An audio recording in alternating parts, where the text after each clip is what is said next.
ज्या वेळेला प्रश्न असतो तो म्हणजे एका बाजूला सामाजिक आरोग्याचा आणि दुसरीकडे शारीरिक आरोग्याचा यावरती देखील चर्चा होणं अपेक्षित आहे।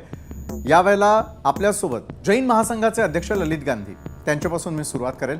ललितजी, शस्त्र हातात घेण्याचं समर्थन कुणीच करणार नाही, मात्र त्यावरून ज्यावेळेला जैन समाज विरुद्ध मराठी एकीकरण समितीचा वाद निर्माण होण्याची शक्यता आहे, राजकारणासाठी एखाद्या समाजाचा ज्यावेळेला वापर केला जातो त्यावेळेला कुठेतरी सामाजिक आरोग्य धोक्यात येतं असं वाटतं का आपल्याला? ललितजी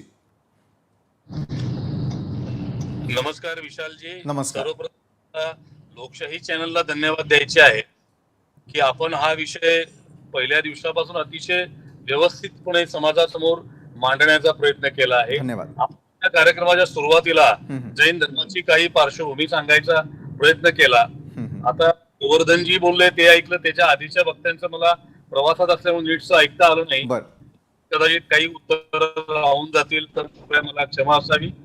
मुळात आपल्याला माहिती आहे की प्रत्येक जण आम्हाला विचारतोय की जैन धर्मानं हे वक्तव्य का केलं, तर मी या झाल्यापासून आमची भूमिका स्पष्टपणे मांडलेली आहे की जैन धर्म हा शांतताप्रिय आहे, अहिंसक संप्रदाय आहे, हा अशा कुठल्याही गोष्टींचं समर्थन करत नाही।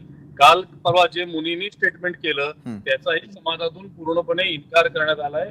अशा कुठल्याही भूमिकेशी जैन समाज सहमत होऊ शकत नाही, कारण जैन समाजाची परंपरा नाही।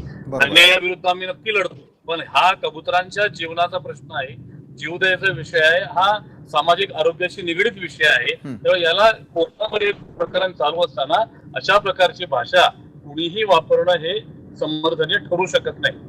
परंतु आम्ही मोर्चा का काढला, आम्ही आंदोलन का केली, असा जे प्रश्न येतोय, तर आम्ही काय आंदोलन करू नये का?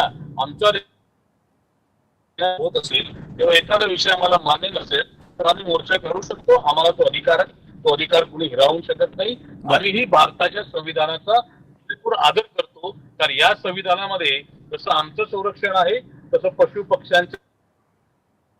बरोबर आहे ललितजी, म्हणजे एका बाजूला संविधानात दिलेल्या अधिकार